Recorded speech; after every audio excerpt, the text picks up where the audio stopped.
राहुल जी ने पहली बार कोई जिम्मेदारी संभाली है।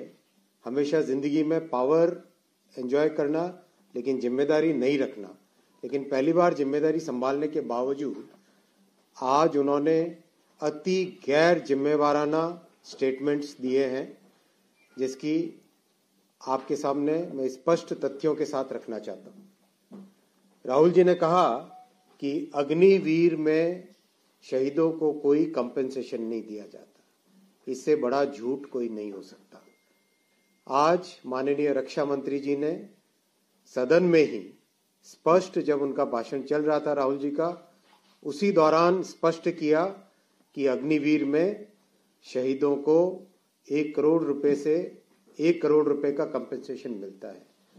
केस स्टडीज हैं, अगर राहुल जी अपने तथ्यों को देखें तभी जाके वो इस तरह की बात करें।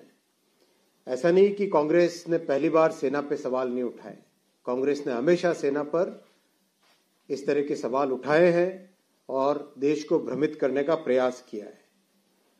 साथियों, दूसरा, आज राहुल जी ने एक संवैधानिक पद, माननीय अध्यक्ष जी के पद को जिस गैर जिम्मेवाराना तरीके से कमेंट किया, अति शोचनीय, अति दुखद है वो। और ये भी पहली बार नहीं है। याद कीजिए, आप जब प्रेस क्लब में अपनी खुद की सरकार का ऑर्डिनेंस श्री राहुल गांधी ने फाड़ा था। याद कीजिए यूपीए सरकार का समय, जब जो संवैधानिक व्यवस्था है प्रधानमंत्री जी की, उसको एक गैर संवैधानिक व्यवस्था नेशनल एडवाइजरी काउंसिल एनएसी के नाम से श्रीमती सोनिया गांधी जी उसको चलाती थी। इस तरह से कांग्रेस का एक तरीके से ये हमेशा से चरित्र रहा है कि संवैधानिक व्यवस्थाओं को कमजोर करे। अगर थोड़ा और पीछे जाएं तो स्वर्गीय इंदिरा जी के समय की बात भी अगर हम करें, संवैधानिक व्यवस्थाओं को उन्होंने हमेशा कमजोर किया। कमिटेड जुडिशरी की बात की। एक तरीके से जितनी संवैधानिक व्यवस्थाएं थी, चाहे पार्लियामेंट हो, जुडिशरी हो, ब्यूरोक्रेसी हो, सबको उन्होंने कमजोर किया। अब जो भारतीय संस्कृति के अनुसार जो व्यवहार होता है, उसको राहुल जी कहां से समझेंगे? उनको संस्कृति के बारे में जानकारी ही क्या है? आज उन्होंने एक संवैधानिक पद का बहुत बड़ा अपमान किया है। साथियों, तीसरी जो बहुत भ्रामक बात कहने की कोशिश की श्री राहुल गांधी ने, अयोध्या में कॉम्पेंसेशन की बात। अयोध्या में कॉम्पेंसेशन के बारे में ऑलरेडी प्रदेश सरकार ने, प्रशासन ने क्लियर आंकड़े दिए हैं जो आप सबके सामने हैं। 1253 करोड़ रुपए का कंपेंसेशन जहां जहां करीब 4215 शॉपकीपर्स जो अफेक्ट हुए उनको दिए जा चुके हैं। इसके अलावा भी रीलोकेशन किया गया है। शॉप्स को वापस किस तरह से ठीक किया जाए, उसमें भी प्रशासन ने और जन भागीदारी के साथ काम किया है। मैं जो सबसे चिंताजनक विषय है, जो सबसे गंभीर विषय है, अब उस पर आता हूं। आज राहुल गांधी ने संपूर्ण हिंदू समाज को हिंसक बताया है, असत्यवादी बताया है, घोर अपमान किया है हिंदू समाज का। और ये पहली बार नहीं है, ये कांग्रेस की पुरानी पद्धति है। 2010 में तत्कालीन गृह मंत्री श्री पी चिदम्बरम ने हिंदुओं को आतंकवादी कहा था। 2013 में तत्कालीन गृह मंत्री, पूर्व गृह मंत्री सुशील शिंदे जी ने हिंदुओं को फिर से आतंकवादी कहा था। 2021 में राहुल जी ने कहा था हिंदुत्ववादियों को देश से बाहर निकाल देना चाहिए। और आज संपूर्ण हिंदू समाज को हिंसक कहा, असत्यवादी कहा। ये राजनीति की एक ऐसी परिस्थिति श्री राहुल गांधी ने आज लीडर ऑफ ऑपोजिशन के पद की गरिमा को इतना नीचा किया है, इतना कमजोर किया है और राजनीति को एक ऐसे लेवल पे लेके गए हैं जो कि निंदनीय है। संपूर्ण देश श्री राहुल गांधी के इस बयान से दुखी है और इस बयान की जितनी निंदा की जाए उतनी कम है। हिंदुओं को हिंसक बताना, हिंदुओं को असत्यवादी बताना, पार्लियामेंट के डिबेट के दौरान ईश्वर के चित्रों को सामने रखना, राजनीति को उससे जोड़ना, ये एक ऐसा लेवल डिबेट का ये किसी भी तरीके से एलओपी को शोभा नहीं देता।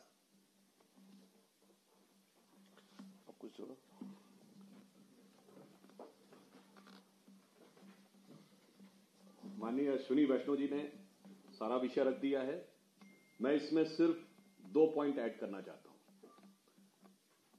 राहुल गांधी जी ने आज अभी इन्होंने जिस तथ्य का उल्लेख किया, मैं एक फैक्ट और बता देना चाहता हूं कि 20 जनवरी 2013 को तत्कालीन गृह मंत्री सुशील कुमार शिंदे जी ने, जो उस समय लोकसभा में नेता सदन भी थे, जयपुर में यह कहा था कि हिंसक गतिविधियां और ट्रेनिंग कैंप चलाए जा रहे हैं बीजेपी और आरएसएस की तरफ से। और जब फ्लोर ऑफ द हाउस पे उनसे सवाल पूछा गया तो 20 फरवरी 2013 को सुशील कुमार शिंदे, गृह मंत्री, लीडर ऑफ द हाउस, ने रिग्रेट व्यक्त किया था। तो राहुल गांधी जी, जब आप सत्ता में थे तब आपके गृह मंत्री सही थे, या जब आप विपक्ष में तब आप सही हैं? मुझे लगता है सुशील शिंदे जी से सीखते हुए कम से कम राहुल गांधी जी को रिग्रेट कर देना चाहिए, क्योंकि जब आप गवर्नमेंट में थे, होम मिनिस्ट्री आपके पास थी, आपके पास सारी चीजें थी, तब आप गलत हुए। तो इसका मतलब आज आप सिर्फ हिंदू समाज का अपमान नहीं कर रहे हैं, अपनी सरकार को झूठा सिद्ध कर रहे हैं, तत्कालीन सरकार को। दूसरा पॉइंट मैं ये कहना चाहता हूं कि राहुल गांधी जी ने जो बोला है ये कांग्रेस की फितरत बन चुकी है। उन्होंने संपूर्ण हिंदू समाज को हिंसक कहा। कांग्रेस के कर्नाटक के कार्यकारी अध्यक्ष, जो इस समय पीडब्ल्यूडी मिनिस्टर हैं, सतीश जारकीहोली, हिंदू शब्द को गंदा बोल चुके हैं।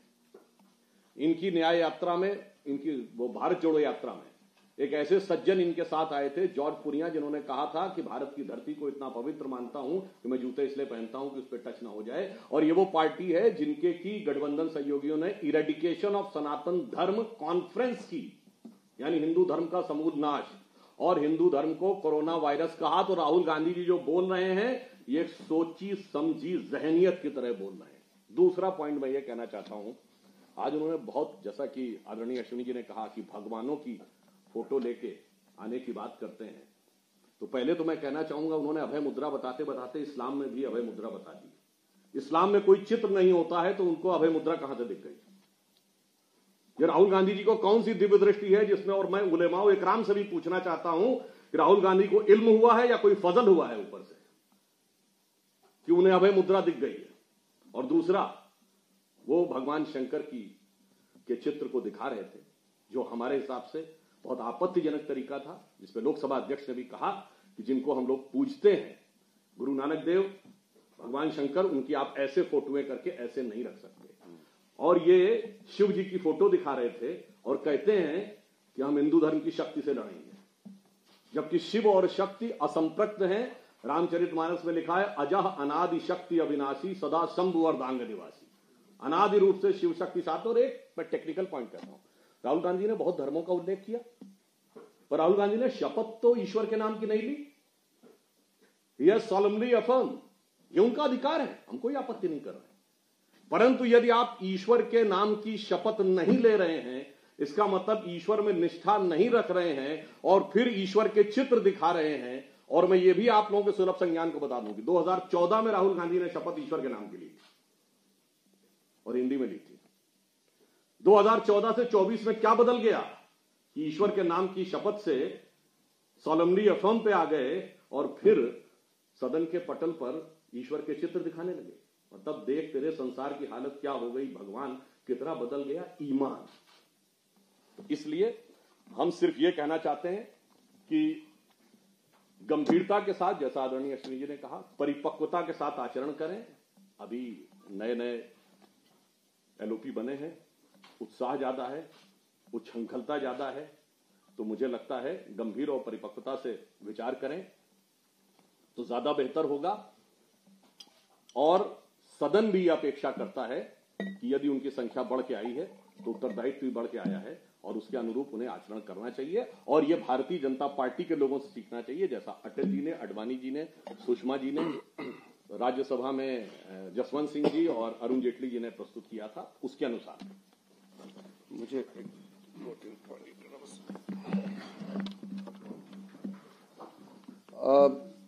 मुख्य जो विषय है उसका तो जिक्र किया है अश्विनी जी और फिर सुधांशु जी ने ऐड किया है। आज हमारा स्पेशल सेशन का फर्स्ट एक तरीके से प्रॉपर जो डिबेट आज शुरू हुआ। एक सेशन एक दिन हमारा नुकसान हुआ तो 16 आवर्स डिस्कशन का टाइम दिया है, तो कल प्रधानमंत्री जी का जवाब होगा लोकसभा में। मैं सिर्फ इसलिए आपको एक विषय रखना चाहता हूं आपके सामने में।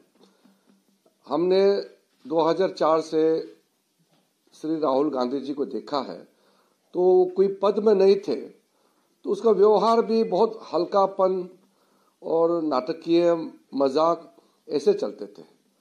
और कभी कभी स्पीकर अचानक से 3 बजे राहुल का भाषण होगा, ना वो मंत्री है ना पार्टी का अध्यक्ष ना कुछ नहीं, ऐसे वहां पे उसको मौका देता था, हम लोग देखते थे ये सब। आज लेकिन क्योंकि वो लीडर ऑफ ऑपोजिशन हो गए हैं और संवैधानिक पद पर है, तो हम लोग उम्मीद कर रहे थे कि वो थोड़ा मैच्योरिटी से बिहेवियर में, उनके आचरण में कुछ सकारात्मक बदलाव होगा, ये हम उम्मीद कर रहे थे। आज जब लीडर ऑफ ऑपोजिशन नाते से उन्होंने जब अपना बात रखना शुरू किया, तो प्रधानमंत्री जी जैसे हमेशा करते हैं, एलओपी का भाषण में प्रधानमंत्री जी मौजूद रहते हैं। उसमें एक level of debate, level of discussion होते हैं, संसद का एक गरिमा होते हैं। आज उनके भाषण के दौरान जो हमने देखा है, हमारे मन में इतना पीड़ा है। बार बार स्पीकर के चेयर से उसको बोला गया कि आप बात करते समय तर्क प्लस आपका पीठ स्पीकर के ओर ना दिखाए। रूल को पढ़ के भी सुनाया कि कोई भी सदस्य जब सदन में बोलते हैं तो आपका पीठ चेयरमैन और स्पीकर की तरफ नहीं दिखा सकते हैं। वो मोर की बार बार अपने एमपीज को एड्रेस कर रहे थे और पीठ बार बार स्पीकर को दिखा रहे थे। और फिर जब उसको कुछ बोलते हैं तो उसको सुना ही नहीं देता है। राहुल गांधी को सुनने का जो क्षमता है वो बढ़ाना पड़ेगा, क्योंकि जो भी टेबल से चेयर से कुछ भी उसको मैसेज देता है, बोला जाता है, उसका समझ में नहीं आता है। डिबेट का लेवल इस तरह गिर गया, हमने कभी देखा नहीं है। हम लोग नए नए एमपी बन के आए थे, अटल जी, जॉर्ज फर्नांडिस जी, आडवाणी जी, प्रणब मुखर्जी, कई लोगों का हमने देखा है, हम लोग सीखते थे। आज नए एमपी सीखने के लिए कुछ नहीं बचा राहुल गांधी से, क्योंकि आज एलओपी का हिसाब से जो उन्होंने एड्रेस किया, मुझे तो लगता है कि नए एमपीज को बोलना पड़ेगा कि इससे मत सीखो, क्योंकि सब लोग पहले सत्र में सीनियर एमपी से सीखते हैं। और इस बार तो 282 नए सांसद चुन के आए हैं, और पहले सेशन में जिस तरीके से नए एमपीज को देखने को मिला, अब पार्लियामेंट्री डेमोक्रेसी का प्रोसीडिंग्स का एक स्टैंडर्ड होता है, पूरा गरिमा गिरा दिया श्रीमान राहुल गांधी ने। तो मैं आपके माध्यम से कहना चाहता हूं कि हमारा जो बेसिकली जो रूल्स एथिकेट्स है पार्लियामेंट का, उसको मानना चाहिए और उसी से सदन चलता है। परिवार और एक व्यक्ति से सदन नहीं चलना चाहिए। नियम, उन्होंने स्पीकर को बार बार बोला कि माइक बंद करता है, स्पीकर बार बार बोला, जब समय देता है तभी माइक ऑन होता है। और वो बार बार सस्पेंशन का बात करते हैं कि राष्ट्रपति के अभिभाषण पर धन्यवाद प्रस्ताव को सस्पेंड किया जाए।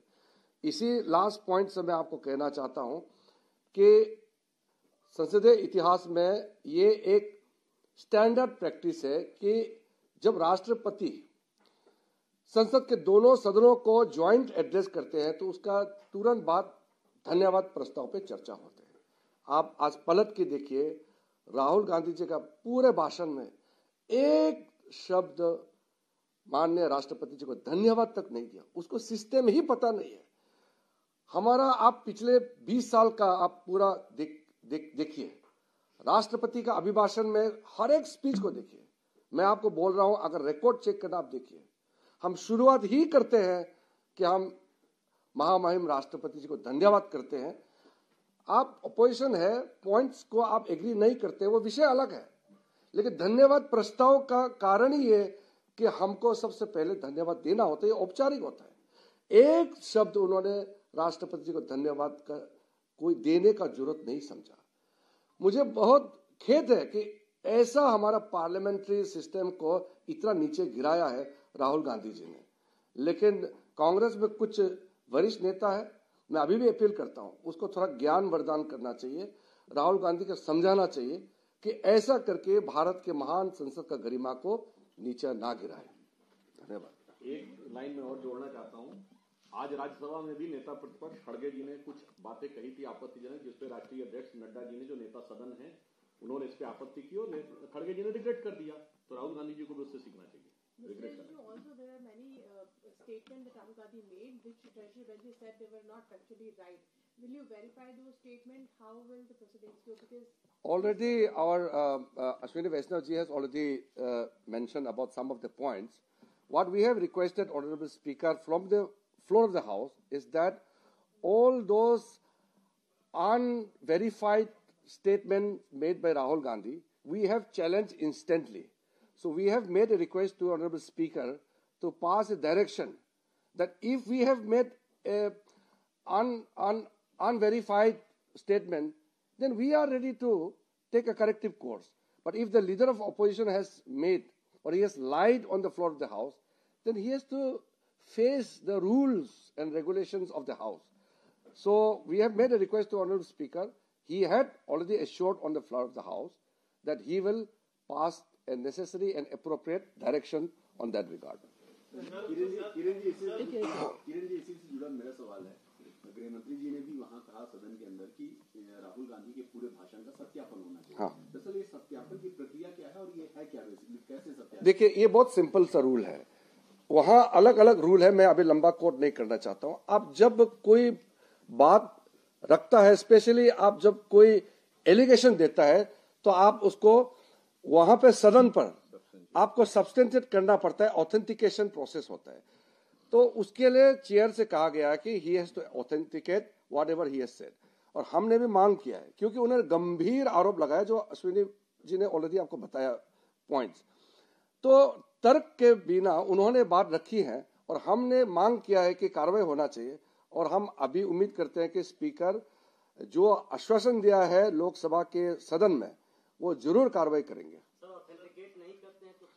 नहीं करते हैं तो उसको माफी मांगना पड़ेगा सदन में सबसे पहले, फिर देश को। आप गुमराह करके, लीडर ऑफ अपोजिशन है, झूठ बोलने का पद नहीं है, आप झूठ नहीं बोल सकते हैं सदन में और देश को गुमराह नहीं कर सकते हैं।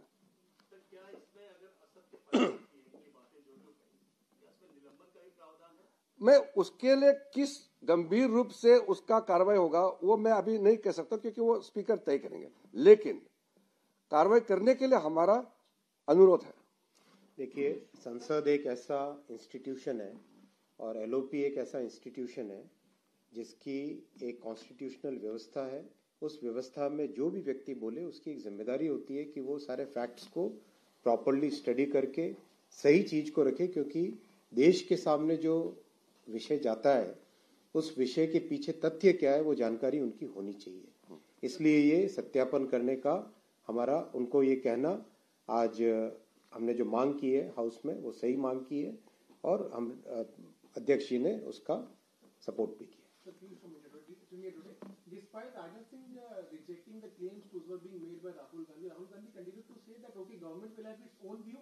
I have my own views on Agniveer, but Agniveer knows the reality. What kind of argument was it? देखो, बहुत ही स्पष्ट एक दिखाई दे रहा था, चाहे एक कोई भी विषय आप ले लो, कहीं पर भी श्रीमान राहुल गांधी ने कोई सॉल्यूशन नहीं दिया, कहीं पर भी कोई कंस्ट्रक्टिव जो ऑपोजिशन का रोल होता है वो नहीं किया। नीट के बारे में उन्होंने कोई बात की ढंग से कि नीट की जगह ऐसा होना चाहिए। अग्निवीर का अगर उन्होंने कोई सॉल्यूशन दिया होता तो बात थी। वो दलित की बात कर रहे थे, तमिलनाडु में दलित एक लिकर ट्रेजेडी में 53 दलित या 54 दलित उनका देहांत हुआ, उसके बारे में उन्होंने कोई बात की। समाज की जो प्रॉब्लम्स को ऑपोजिशन के लीडर के हिसाब से उनको रखना चाहिए, एक सॉल्यूशन के आधार पे, एक कंस्ट्रक्टिव वे में, ऐसा उन्होंने किया क्या? नहीं, उन्होंने केवल एक फ्रिवलस वे में ऐसे स्टेटमेंट्स दिए जिन स्टेटमेंट्स की सत्य, उसके पीछे तथ्य क्या है, उसकी भी उनको जानकारी नहीं।